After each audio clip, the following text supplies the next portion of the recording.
The Kansas City Chiefs offense was brought back to life against the Las Vegas Raiders last week. Now, how do they maintain it? Today, I will give you 3 things the Kansas City Chiefs must do throughout the rest of the season to make sure that their offense is firing on all cylinders. Now with that, let's get the chit chat and let's have some fun.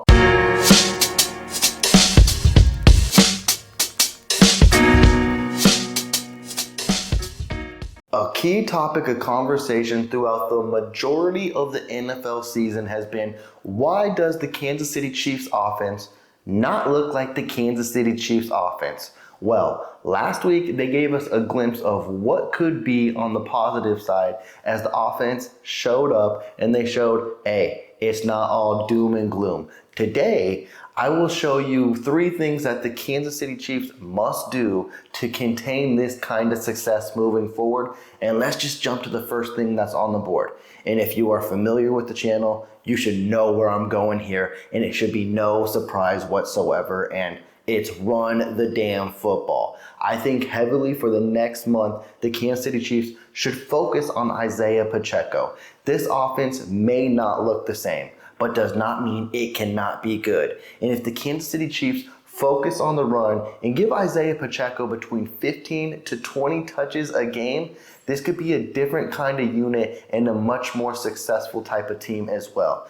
And the thing why I would really love to focus heavily on Isaiah Pacheco is because of how much he has evolved from his rookie year. I remember we were just focusing on him as a straight line back, and hopefully he can find a hole and break free. But we've seen his game take the next step. He has become a more impactful and powerful runner. He has been a more impactful receiving back, and he has been a more impactful blocking running back. He is literally becoming a more complete running back before all of our eyes as well. And if you ask me, I think he is the second most important weapon for this Kansas City Chiefs offense because he's got that home run ability, but we've seen it from time in and time out is, man, when he touches the ball, he literally brings a spark of life to this offense when you didn't think there was one to happen. And I think he is the guy moving forward that can jolt this offense and keep it going afloat. And the next thing we're going to focus on that has been more impactful onto why this Kansas City Chiefs offense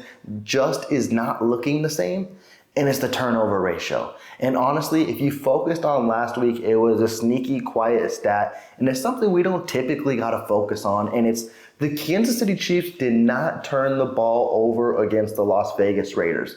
That is something that they have literally done each and every week, is at least turn the ball over once. They are giving opponents a chance to win the game. And you hear me time in and time out. No one beats the Kansas City Chiefs but the Kansas City Chiefs. They got to knock out the bonehead plays, and they got to play good, insightful football and make sure that they're not kicking themselves in the foot. Right now, they're bottom tier in the league at -5 in turnover ratios. That just does not win a lot of football games. You're lucky you have an elite defense right now and Patrick Mahomes to pull away a few games. But if you think you're going to do that in the playoff stretch and into the playoffs trying to go to the Super Bowl, you could be facing early elimination. And you don't have to do nothing too crazy to cut down the turnovers. Just stick to your techniques. Stick to the P's and Q's. Stick to what makes you the Kansas City Chiefs and you'll be fine. As you've seen last week, it was nothing too crazy. They didn't have turnovers, and when it was clicking, they showed themselves. They were able to show the cute trick plays and execute. Don't just go right off the wall and do all this cute, tricky stuff.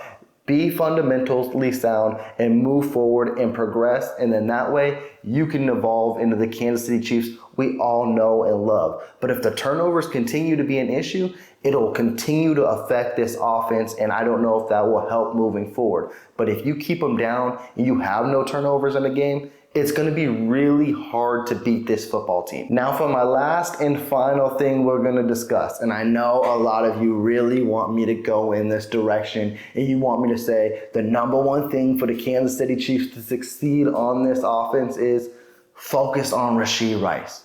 But I'm not doing that here because this offense isn't solely focused on one player. So the direction I'm leaning here is game planning, coaching. The number one thing Coach Reid, Matt Nagy, anyone on this offense needs to do is put the players in the best position to succeed. And I think we're starting to see the adjustments in this offense starting to evolve. And you saw it in the Raiders game. And like I mentioned, it may have been a blessing in disguise that the Chiefs were down 2 wide receivers last week, because it limits the room, and you don't have to try to throw each and every body out there and hopefully someone can get the ball. No, now you're working with a core set of guys, which is what they should have been doing moving forward. And as I mentioned, you do the correct game planning, which I believe is focus on the run, which will open up your passing game, and someone will get open. Whether that be Travis Kelce, whether that be Rashee Rice, whether that be MVS,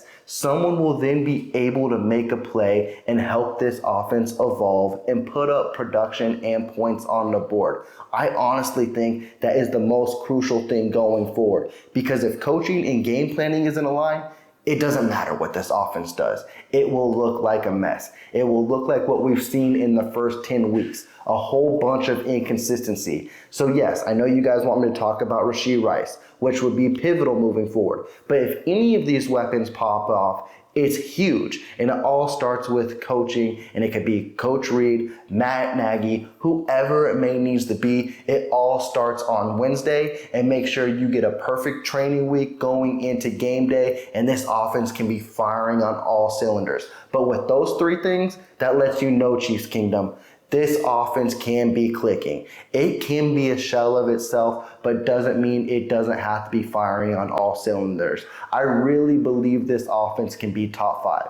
And if you put a top 5 unit out there, y'all already seen what the defense is doing. This team will be damn near impossible to beat. We still got a month of football left. And you already know, that's when this team is ready for playoff caliber football. I believe they have turned a leaf, and I believe this will be some of the best offensive football we have seen this year from the Kansas City Chiefs. But you let me know in the comments down below what you are expecting throughout the rest of the season and what you feel this offense needs to do to contain and succeed this kind of success moving forward. With that, I'm going to be checking out, but please be sure to subscribe to the channel. If you did like this video, please leave that big thumbs up. Y'all take care. Peace.